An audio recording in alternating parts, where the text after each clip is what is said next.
Okay, so it's like 7:30 in the morning, and I didn't get done with this thing until after 11 o'clock last night. And now you can probably get a better view of what has happened, and I'll explain a little bit about it. These are the bent booms, or hoop bands. Not booms, but bands. That one I think I can get straightened out. This one here is totally fucked. Excuse the language, I guess, because people get a little upset when I use bad language. Okay, so we've pretty much straightened out the little ears here. These got bent, and it's now turning free again. This here I have the bolts off of over here. And there's one complaint I do have about the Krone baler is you can't get in there to change anything. These things are very difficult to get your hands in. They just are. They're really hard to get your hands into. So anyway, I have to figure out how I'm going to straighten that out. I think a bar with like a one of those bars that the truckers use that use to put down load binds with. They have like a channel and a strap underneath. I'm going to see if I have one of those in my other truck and see where I can go with that. Let me get back to you on that one. Okay. What do we got, Tim? Teeth being put on. What's that? Tines being put on. Yeah, we're putting on tines. Now, I want to show you, these are a little different than the New Hollands. And I'll show you why. Now they don't look too god-awful bad, but they're bent pretty bad. It's better to replace them than it is to have to replace the, what do you call it here? Oh man, these things they jam in there so tight. They're not easy to get out. And this is a 4-piece system actually. This one here is kind of corked. I think I said what happened, didn't I? Yeah. I did say what happened? You hit a rock. I hit a rock, that's correct. Not the country a rock, but a rock. Yeah. Okay, so that's how you got to do this. You got to slip them in there sideways, and then they kind of click in. See that? Mm-hmm. And it goes backwards from what you would think. Timothy showed me that because he's changed these. I have not. How little maintenance that I've had to do to this thing is that I haven't actually had to do it. So then the washer goes over top of that, and then you've got the nut and another locking washer. And this is all metric stuff. The difference between this and the New Holland is pretty evident that there's actually a bolt with a Allen wrench or a hex head wrench, as some people call them. And what you do, and Tim will kind of get in and off to the side here. Because it's a canvas pickup, there's no bars. So you kind of just stuff it up on there, and then you put your little locking nut on, and everything. Once you get that locking nut on there, you can let it go. It won't fall apart. It won't get out of alignment, at least not that I can tell. And then you just kind of tighten them up, and it's pretty simple as to how it works. I don't know why some of these. I mean, I've got this thing up as far as it'll go, and it should lock into place that way. There it is. And that's it. And that, my friend, is it. So we'll do another one more time just so that you got that.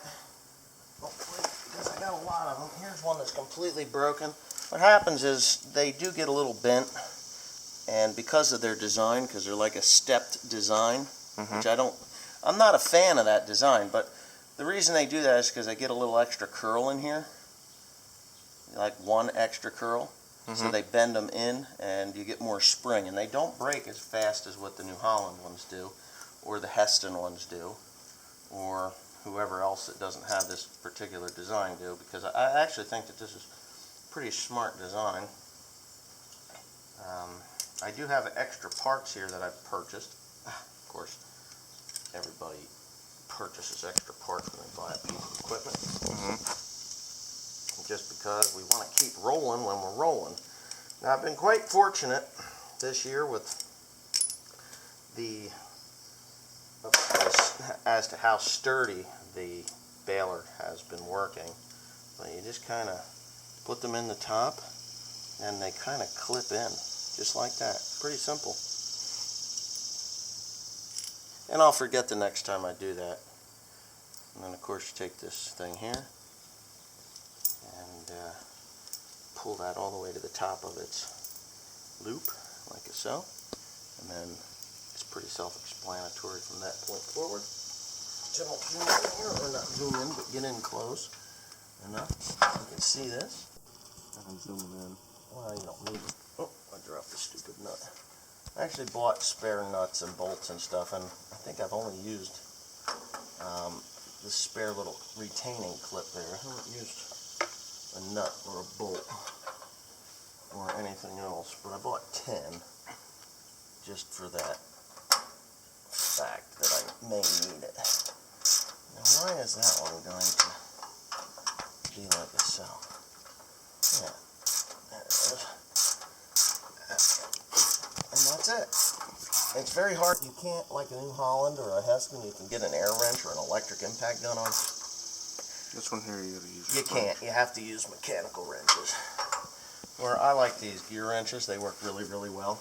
But everything seems to be running smoothly, you know, so I'm pretty happy with that. It did sound terrible when I brought it in here last night. It was just it sounded like grinding glass. Yeah. It had pretty well bent every tine here, destroyed every tine there, and yeah, so what do I need, 4 more? Yeah. And yeah, so it pretty well destroyed every tine there. And the hoops. And the hoops. Timothy straightened the hoops out of the bands, the guards, the big thing.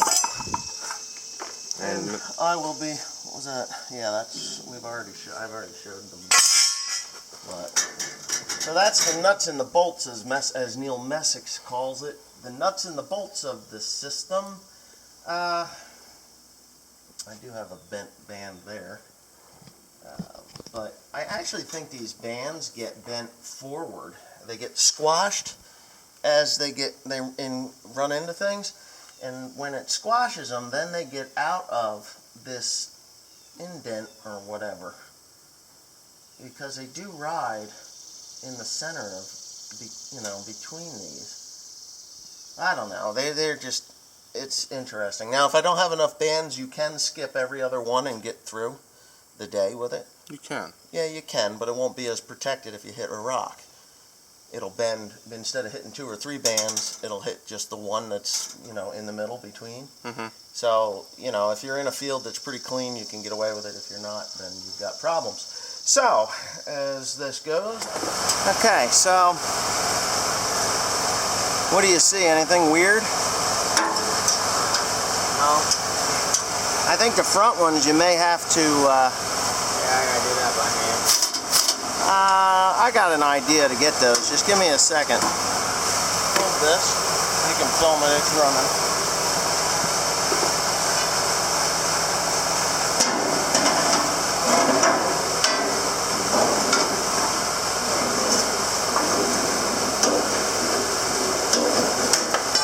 Gee whiz, man. I can't even get that in there. Push up on that auger when I get this up there. The whole auger system should come up. So push up on it till I get this underneath it. That should give you enough room now.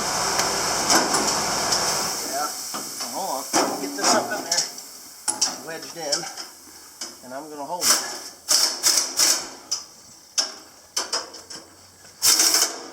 Next one, over this way, you still got one that needs tightening. Oh, shit.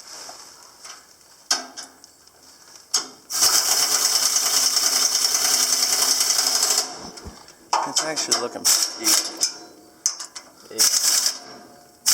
Keep going. something. Good. That'll snug up pretty nice. This one's a lot lower. Yeah, well, we can... I think we'll...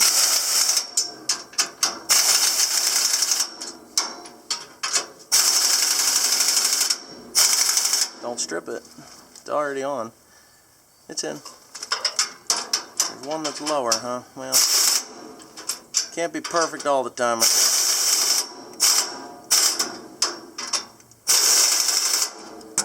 And why does that one look like it's popped up some? Or no, it's not. No, they're all good.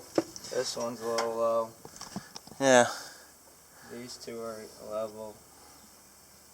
I think it'll... These two are mine. I think it'll be alright.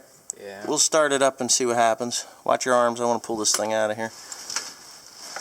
And as long as it still picks up hay and isn't in too bad of a... Some of them look a little wobbly? Yeah. Okay, no big deal. We'll see. We can move them a little bit with the... Okay, so as you can tell, the machine is working quite well. Well, maybe you can't tell.